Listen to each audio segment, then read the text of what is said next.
Assalamualaikum warahmatullahi wabarakatuh. Selamat pagi, salam sejahtera bagi kita semua.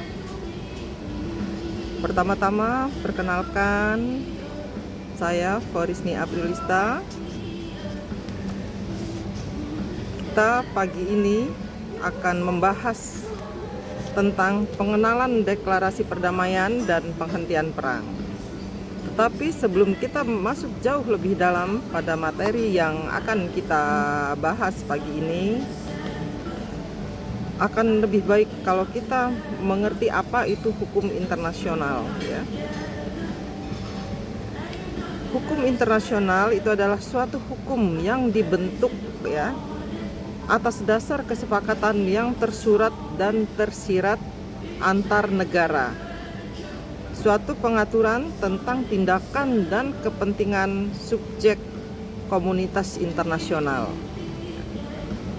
Tetapi sebelum kita bahas lebih dalam, kita juga perlu mengetahui realitas komunitas internasional saat ini. Pada kenyataannya, komunitas internasional itu tidak memiliki badan pengatur, ya, atau governance seperti kekuasaan eksekutif pada suatu negara. Itu realitasnya, ya. Kalau di suatu negara itu hukum bisa benar-benar ditegakkan karena kekuasaan eksekutif bergabung dengan kekuasaan legislatif itu mempunyai tujuan yang sama, itu untuk menertibkan atau penegakan hukum di negara tersebut agar benar-benar dapat berjalan dengan baik. Tapi kalau untuk realitasnya, kalau komunitas internasional itu belum sampai kepada titik itu. Kemudian hukum internasional juga ada keterbatasannya, ya. Jadi keterbatasan hukum internasional saat ini yaitu pertama itu kurangnya sarana penegakan hukum. Hukum internasional saat ini belum mampu menegakkan hukum sekuat hukum domestik atau hukum suatu negara. Karena kalau hukum suatu negara itu kesepakatan antara eksekutif dan legislatif itu bisa menelurkan suatu aturan dan kemudian secara bersama-sama itu kompak, artinya, ya, secara bersama-sama mereka menegakkan aturan yang telah disepakati menjadi suatu hukum di negara tersebut. Sedangkan kalau hukum internasional itu belum mampu untuk itu karena tidak semua negara artinya mendukung suatu keputusan yang dibuat. Kemudian yang kedua, karena situasi politik dan sosial suatu negara ada batasan apakah hukum itu bisa ditegakkan atau tidak. Jadi tidak serta-merta hukum internasional itu bisa diberlakukan atau ditegakkan pada suatu negara karena situasi politik dan sosial negara tersebut. Yang ketiga adalah pengadilan internasional PBB, ya. Itu sulit untuk mempertahankan dan menegakkan atau menegak paksakan hukum. Ya, karena tadi seperti yang kita bahas di poin kedua tadi itu banyak faktor, ya, yang membuat pengadilan internasional itu tidak bisa menegak paksakan hukum di suatu negara, ya, karena bisa dari situasi sosialnya, kemudian situasi politiknya, efek-efek dari penegakan hukum itu yang menjadi pertimbangan bahwa sebuah hukum itu bisa atau tidaknya hukum internasional itu ditegakkan di suatu negara, ya.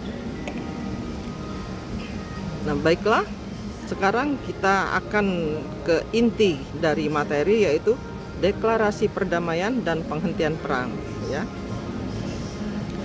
Deklarasi perdamaian ini itu terdiri dari 10 pasal dan 38 klausul, ya. Jadi secara garis besar. Hal ini diproklamirkan pada tanggal 14 Maret 2016, ya, oleh Komite Perdamaian Hukum Internasional yang terdiri dari 19 pakar hukum internasional itu berkolaborasi dan bekerja sama melalui tahapan, ya. Jadi tiga diskusi multi level, ya, jadi beberapa tingkatan, ya. Jadi deklarasi ini yang 10 pasal dan 38 klausul ini itu artinya dirumuskan oleh 19 pakar hukum internasional ya, yang berkolaborasi ya. Jadi dengan bekerja selama berkolaborasi kerjasama 19 pakar hukum ini untuk bisa melahirkan 10 pasal dan 38 klausul ya tentang deklarasi perdamaian dan penghentian perang ini ya. Di sini kita bisa lihat pentingnya deklarasi perdamaian dan penghentian perang ya. Bagaimana deklarasi perdamaian dan penghentian perang ini artinya diciptakan untuk mencapai perdamaian dunia. Yang pertama itu deklarasi perdamaian dan penghentian perang itu memuat klausul anti perang yang menghalangi terjadinya perang. Jadi di deklarasi perdamaian itu ada klausul khusus ya tentang anti perang. Jadi menghalangi terjadinya perang. Itu yang pertama ya. Kemudian yang kedua,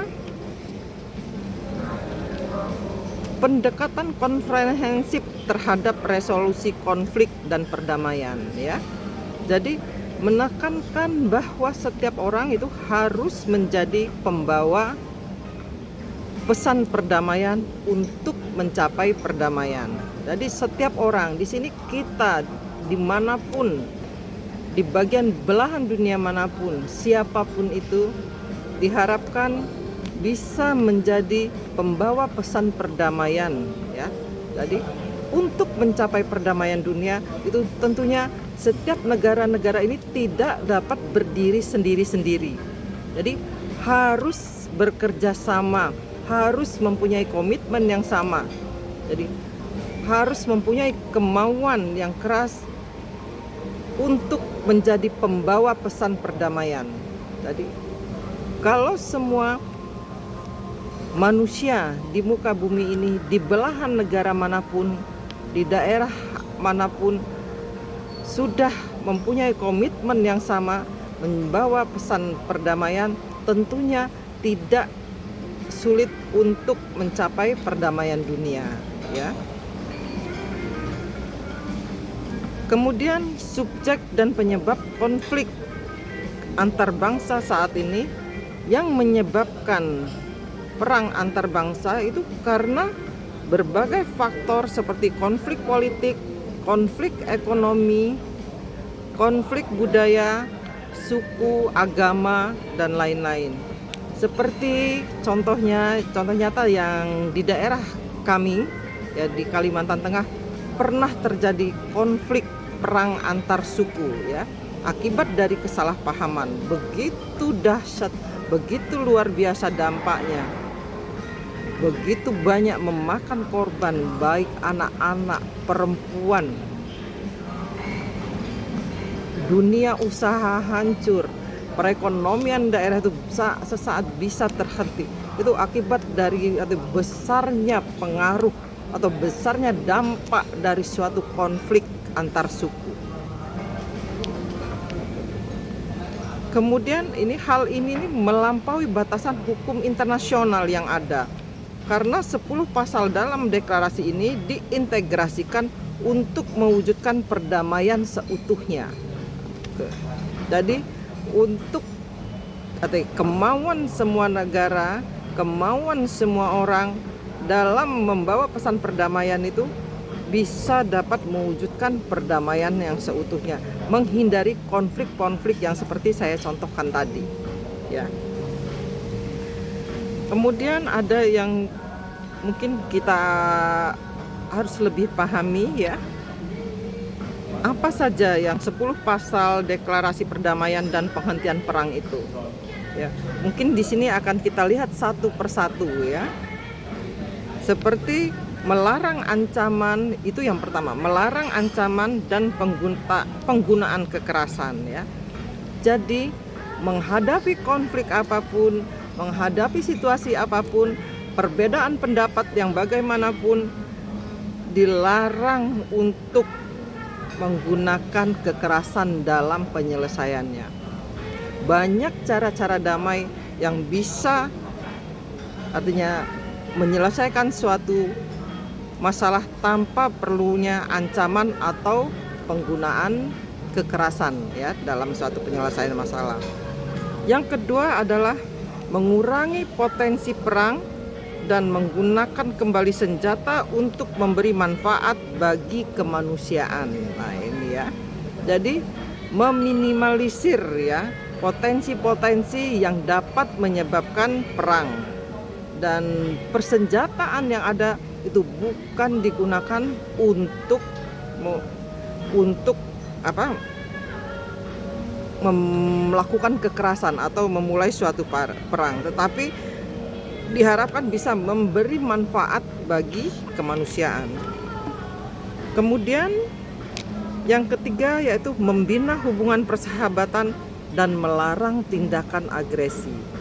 Jadi alangkah baiknya kalau setiap negara bisa menjalin kerjasama diplomatik, menjalin kerjasama mungkin di bidang budaya, kemudian juga ada di bidang pertahanan keamanan, menjalin kerjasama di bidang kebudayaan. Itu banyak artinya sekali kerjasama yang bisa dilakukan ya untuk dalam arti membina hubungan persahabatan antar negara ya. Dan artinya di sini juga melarang tindakan agresi. Jadi suatu negara itu tidak bisa melakukan agresi kepada negara lainnya. Karena setiap negara itu punya hak, punya